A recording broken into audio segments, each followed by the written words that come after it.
আজব কারখানা আমাদের ফিল্মের সাথে কাজ করার সেকেন্ড ভেঞ্চার ছিল।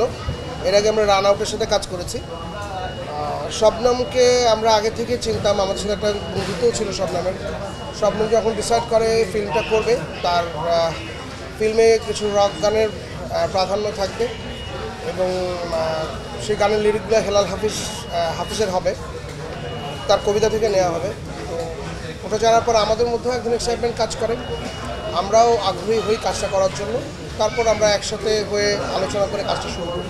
কবিতাকে গানে কনভার্ট করা ডেফিনেটলি কঠিন একটা কাজ এবং আমাদের জন্য অনেক এক্সাইটিং ব্যাপারও ছিল।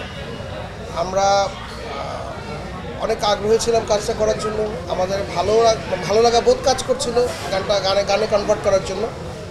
সো 3টা কবিতাকে আমরা গানে পরিণত করি এই ছবির জন্য।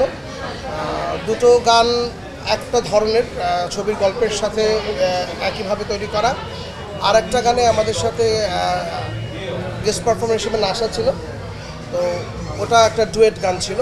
সো সর্বমোট 3টে গান করা আমাদের। ডিরেক্টররা কিংবা যারা ছবিটা তৈরি করেন তারা ভাবেন যে আমি একটি গান নির্ভর ছবি করব না অ্যাকশন নির্ভর ছবি করব। যদি এই ধরনের ছবি না হয়, কম হয়, তাহলে ভাবতে হবে যে আমরা ভাবছি না। তো সেই জায়গাতে শবনম নিশ্চয়ই একটা ডিফারেন্ট ভাবনা থেকে ছবিটা তৈরি করেছে এবং ভাবনাটা একটু জটিলও। এই দুই ধরনের মিউজিককে কোলাবোরেট করা একই গল্পের ভিতর এবং ডেফিনেটলি এটা প্রশংসা পাওয়ার যোগ্য। আমি পার্সোনালি একটা জিনিস সবসময় মনে করি যে আমাদের যে রকটা বাংলাদেশে এখন আছে সেটা চর্চার মাধ্যমে এটা আসলে বাংলা রক হয়ে গেছে, এটা নিজস্ব একটা ধরন তৈরি হয়েছে। আর আমার কাছে বরাবরই মনে হয় যে আমাদের লোকসঙ্গীত বরাবরই আমি বলি যেটা সনাতন রক, মানে ওখানেও একটা রক ফরম্যাটের ব্যাপার আছে। সো একটা সনাতন, একটা হয়তো মডার্ন, বাট সিমিলারেশন আছে, দুই প্যাটার্নের মধ্যে, দুই জনার মধ্যে সিমিলারেশন আছে।